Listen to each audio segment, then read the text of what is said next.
Yo, what is good, YouTube? Today we're going to be looking at my ALC settings because a few of my mates, they wanted to know them. Don't know why. They're pretty basic. They're like, for a balanced out player, the R3 on these settings definitely does beam.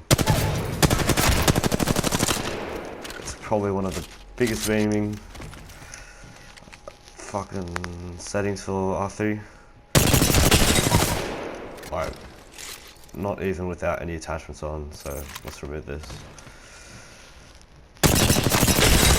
You're gonna beam no matter on these settings, like, trust me, 100% you're gonna beam. Any gun you will beam. Because I have been playing this game.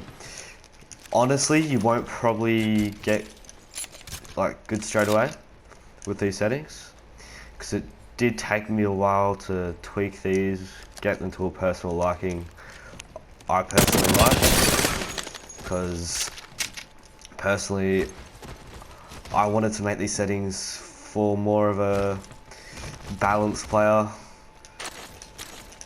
because I wouldn't say I'm the best player, but I'm pretty high up there in the skill rating, I think,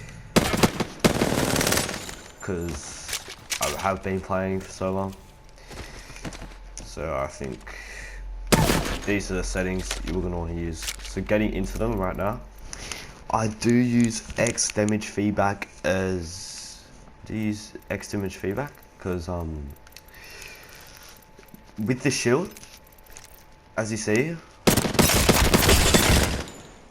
in game, it will show the shield, and that is way too much on the screen for me. So I do an X, but with off, do not recommend this. I'm installing my shots without X. It is pretty bad. Faded, default, whatever. These are your personal preference. Auto sprint, have on. You need this on, because say you're about to get into a fight and you've got like a really bad analog stick, right? You just stop and then you go and then you stop and then you go. Because that used to happen to me so many fights. Once I turned auto sprint on, I won nearly every fight. And incoming damage feedback, 2D or 3D. Personally, it's whatever you want. Whatever you want. It's because I don't really have a personal preference on that. I just YouTubers to see what they use.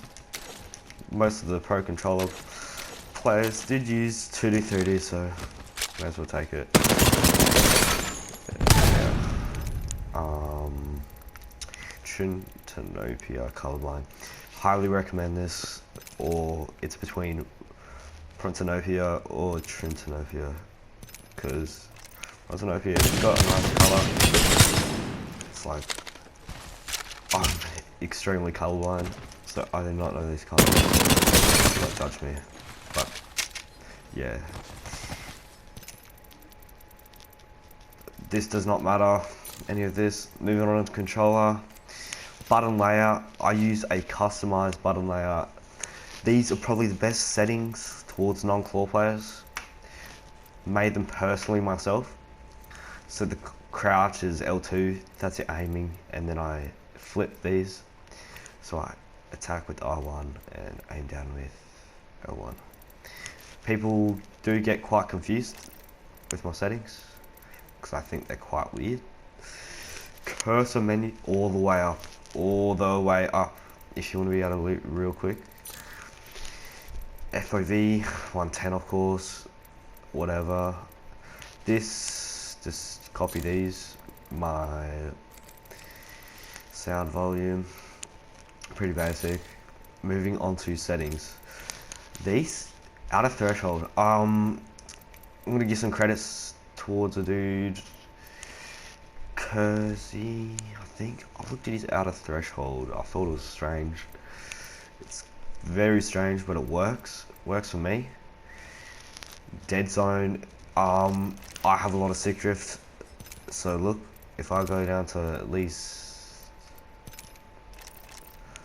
instant stick drift, it's insanely horrible. You don't want that. 13. I don't really get stick drift. I do get stick drift, so I do play on a 16. Your speed and pitch speed, that is 500 because you want to be able to look around as quick as you can, because you don't want a, say, you don't want a 300, because look how slow this can get, like a 350.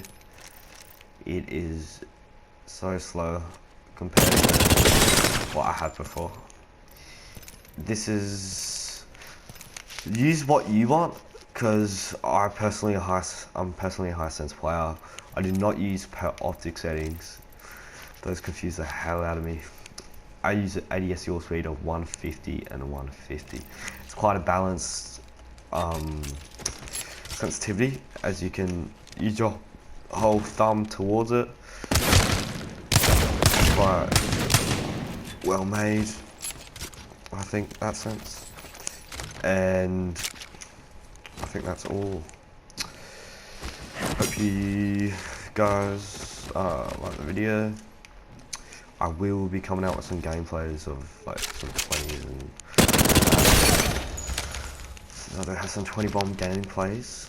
And if you want a updated tutorial, not an updated tutorial, but a tutorial on how to do some like movement like this,